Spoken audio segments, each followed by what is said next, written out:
This is the Rational X. Welcome back again, and thank you so much for all your support. In the past week, there have been many dramas, there have been many events, there have been many actions. And talking about Nigeria, one of the actions was the Honest Bunch podcast that took place, and where Robbie Epo, I think one of the Nigeria MCs, was talking about his failed marriage, and it's been surreal. On YouTube, if you watch it, I think it's more than 1 million views already. It resonated with everybody, and we don't know who to blame. In fact, I've only listened to one side of the story, which is Robbie's. I have not listened to my story, so I can't easily blame either party. I can only say that maybe the two are playing a game and one person won, and the person that won is not in Nigeria, and probably she is in another country, because that was the original aim. They wanted to be together and they wanted to plan something, but their plan did not really work out the way they should. And this got me thinking generally, do long distance relationships work? According to ChatGPT, yes, long distance relationships work, but they don't succeed by accident. They tend to require more intentional effort than relationships where you can see each other regularly. What makes them work usually comes down to a few key things. Communication quality matters more than quantity. It is not just texting all day. It's all about honesty. Meaningful conversations and misunderstanding can grow faster when you are apart. So clarity and openness are very crucial. In this particular podcast, Robbie shared a text message conversation between my wife and somebody else where she was complaining about their particular sex life. And Robbie said that he's 48 years old and he cannot be having sex all day. Let's assume that he's 48 years old right now. That means that about 5 years ago, maybe he was 42, or maybe he was 40 years old. Does that mean that he was having sex just twice in a week or twice every 2 weeks? I don't even know how he said it, but that was very poor. Now, if you are doing that during a relationship, how much more, or during your marriage, because you are married, how much more when they are now apart, where you are thousands of miles apart, you have to cross the Atlantic Ocean? Texting will not do. Saying hi, bye, even video calls will not do. I have a lot of friends who have been in that situation before, in such a way that they were doing long distance relationship. Some actually worked, some did not work. It takes a lot of intentionality on both parties. Unfortunately, we are talking about a country that is advanced and another country that is less than advanced. So the pendulum will actually tilt.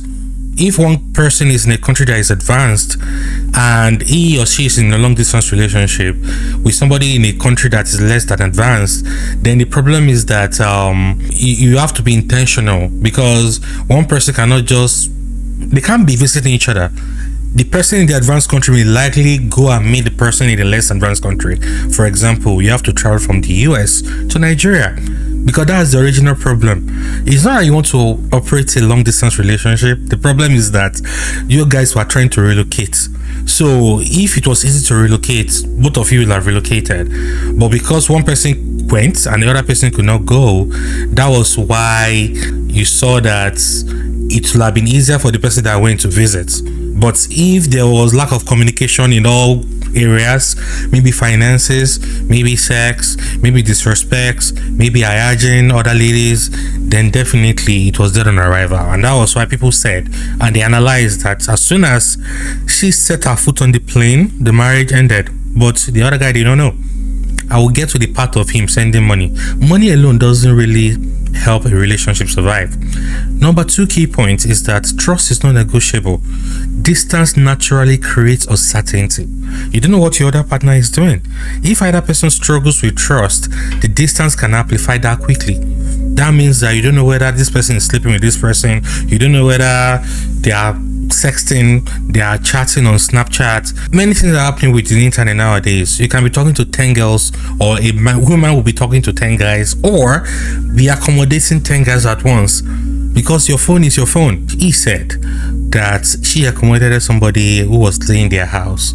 even if they are not sleeping with each other, it will be technically analyzed that if a man and a woman are in the same house, then there's a possibility that something will be going down. So trust will easily be broken. I can tell you that yours truly have been in that situation before, whereby you don't know whether you're talking to this person, you don't know whether trust is there or not. You're not really free. At the same time, you can't question too much, otherwise it will be as if you are nagging. So you have to be very, very certain about your trust, and you have to have this confidence in the relationship, and the person has to have confidence in you. Both parties have to work hand in hand, otherwise it will not really work out. Now, another thing that Robbie shared was a picture where Maiwa was sitting on a man's lap, and I think she sent him the picture, but there was an iPad on the table. On that iPad, there was a picture whereby the Maiwa girl was sitting on a man's lap. If I'm in a long distance relationship and I say that, I will be so aghast. I will like, I don't know what is happening. So all these issues can create this type of loss of confidence, loss of trust, and it's so very, very hard to mend when that egg breaks. The third point is that there needs to be a shared goal. The strongest long distance couples usually share some idea of when and how the distance will end. Without that, it can start to feel like you are stuck in limbo. I can tell you how many people have been in this situation before. You want to start a long distance relationship, or you've already started it, or one party or both of you are together before, and definitely you now traveled or the other person travels. You have to work together to see how you can close the gap. What is the goal? Is it through schooling? Is it through technical know-how or technical acquisition? Is it through maybe marriage and then you travel? What about government policy? If you're in a country whereby the government policy is very hard, for example, you're in the United States and the Trump administration is making things very, very hard for immigration to take place, either immigrant or non-immigrants. If you're an immigrant, then you have to go through the entire process. If you're non-immigrants, you have to post a bond up to $15,000. Now, we're talking about long distance relationship here, but tilting towards immigration a little bit, which is another big topic on its own that I will discuss later on. When that gap or when that goal is not being shared, what is the problem, or what can be the problem? It's epic to just be like both of you are in an everlasting end-to-end relationship without any meaningful time or expectation as to when the gap will close. In this case, they even made a further mistake. She slid into his DM. Within 5 months, they got engaged, they got married, and she was divorced before. So he didn't do his homework as to why this girl got divorced in the first place. Got engaged to her within 5 months, though he said that he was just in love. People can be in love, but in marriage, it's your head and your brain. This and this. In their own case, they now planned an arranged marriage. An arranged marriage, even transaction-wise, there's a little bit of queue in it. Let alone if the person that you now got married to in the US now decides to wife you up or husband you up. So they didn't plan it through the angle of schooling. What happened to school? You can learn masters, you can do PhD, you can do some other technical jobs. You don't need to go through marriage. Let's assume that was even their goal, that their goal is to be together. What is Maiwa doing currently? We don't know. What is Robbie doing? MC. People can MC anywhere. Under the guise of having a business in America, you can even come to America in the first place under, I have a job to MC, or I have an event to MC. In the event, you can meet each other and then you can start planning how you can be close together. You can apply through schooling. In America, the best way to enter this country is through schooling. Look for a course that is easy, that they can give you admission on. The school will have a very good relationship with the government. Not that they will help you out, but at least the government will do that, okay, they are licensed, they are good to go, so that when you submit all your credentials to the government, to the embassy, easily they can say, okay, we are giving you a visa to come over. But if you don't do all those things, that will be very hard. So in all the things that he has said, I didn't see that shared goal. The only shared goal they had was to remain married when it comes to the US. But even the pathway had a lot of key leg already, because if you want to do arranged marriage, that means that you're not in a relationship or you're ready to deceive somebody. Take for example Michael and Angela, that Lifetime show 90 Days Fiancé. Michael didn't have anybody. So I'm not saying they did arranged marriage, but Angela flew to Nigeria several times to go and see Michael, and they had a lot of ups and downs, right and left. Eventually, Michael got to the US and saw that, I can't do this relationship anymore, and he ran away. Officially, he's divorced now. Now, if Michael had married somebody in Nigeria before, and because he wants to have the green card, he marries Angela, and maybe Angela got paid, or Angela actually married Michael. After a few years, they may want to divorce, so that when Michael now has his own green card, he will now file for his original wife to come and join him in the US. That's the concept of arranged marriage. But you can see, even with my explanation, there are a lot of cues in it. Why will you do that? So I think that there was this lack of shared goal, and it affected this relationship a lot. And number 4 point is that effort has to be mutual. If one person is always initiating calls, planning visits, or keeping things alive, resentment builds fast. In fact, that was the bane of this particular podcast. It seemed that Maiwa had already left the whole show. Robbie was clinging on. Let's swap their position. If it was Robbie that was in the US and Maiwa was in Nigeria, and Maiwa is trying to call Robbie and Robbie is not answering, you know that there will be a lot of issues there. They will say, oh, he abandoned her. Definitely, she abandoned him.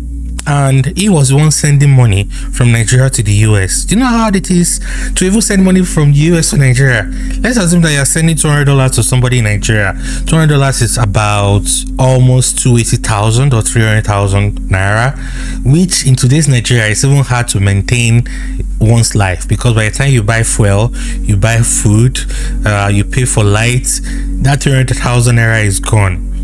Now, that's $200. Meanwhile, in America, you can use $200 for 1 week or so.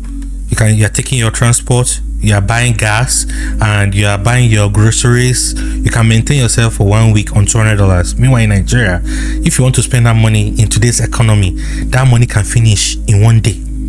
That is $200. Now, this guy now said that he will do a job of 500,000 naira and he will manage to send 200,000 naira to the US. Now, swipe it back, 300,000 naira in American dollars, maybe it's $34 or $50. Now, this guy that is paying rent in America, do you know how much it is to pay rent here? Do you know how much it is to buy groceries and gas? Do you know how much it is to pay bills? So that money will never be enough. Unfortunately, he was the one trying to build the relationship.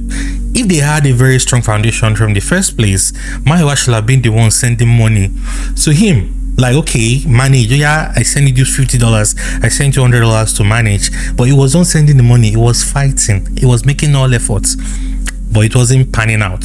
Secondly, when he even tried to buy a flight ticket for this girl to come to Nigeria, it was one that bought it. Ordinarily, when you're going from the US to Nigeria, it should be very easy for you as an American occupant or returnee to buy your ticket, but you let a Nigerian guy buy ticket for you to fly from America to Nigeria.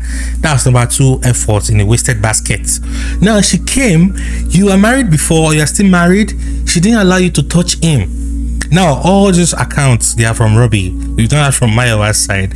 But you can see that one party was making all the efforts, while the other party was not doing anything at all. And most times in a relationship, the party not doing anything is a bigger party, is a stronger party.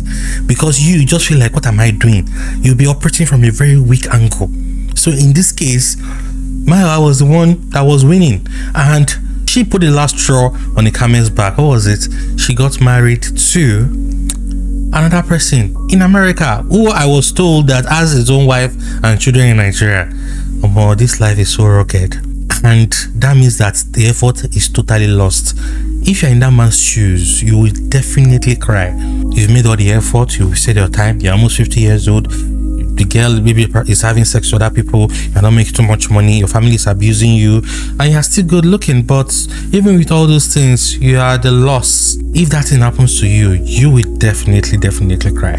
And that was why I cried on TV. A man should not really cry. I think a man should toughen up as a man. But not all men can actually test things. And until it happens to you, you will never know how painful it is. So men that are bashing him that he should not be crying, they don't know. Until something happens to you, you know that more you can't, it's not everything that he can be doing. And finally, you still need a real connection, not just routine. Scheduling calls and visiting helps, but emotional closeness, feeling understood, supported and valued is what actually sustains it. In fact, that is the summary of everything. Feeling understood. Robbie wasn't understood. Maiwa too wasn't understood because they were operating from different levels in their lives. Supported. Who was supporting what? Who and where? Valued. Who valued the relationship more? It was Robbie. Maiwa had thrown everything off away, especially from what we saw. And even after Robbie cried, Maiwa was posting videos dancing, doing that nothing was happening. And to now add insult upon injury, I went to go and check the comments. People were praising her. I'm not saying that she did anything wrong, but until you hear both sides, don't just support somebody blindly now. We're in a very toxic society whereby people just support people, and maybe that's a study of sociology. Like, you're not making sense, but rather than people rebuking you, they will support you for not making sense, and you think that for not making sense, you're okay. You're not okay. You're not okay. That said, long distance relationship can fail if communication becomes inconsistent or shallow. Jealousy or insecurity takes over. There is no clear further plan. One or both people stop putting in efforts. So my summary is that long distance relationship doesn't work. In the next topic, I'll be discussing gender and long distance relationship. In summary, men are the ones who usually fly back home to go and bring wives. I've seen several situations whereby women will say they would rather be single than to go back to Nigeria to go and bring somebody. Why? Because when the person reaches here, the person will switch on them. But that is what women are already doing. But that's a story for another day. I know that there are exceptions to the rule. There have been several women who have flown back home to go and bring their people. And the next topic will be the UK. It is more prevalent in the UK, whereby when you bring somebody in, the person switches up on you. What causes this switching? That'll be my next video. So consider subscribing. Really enjoy this particular conversation. Like and share. This is Rational X. The Rational X. Bye bye for now.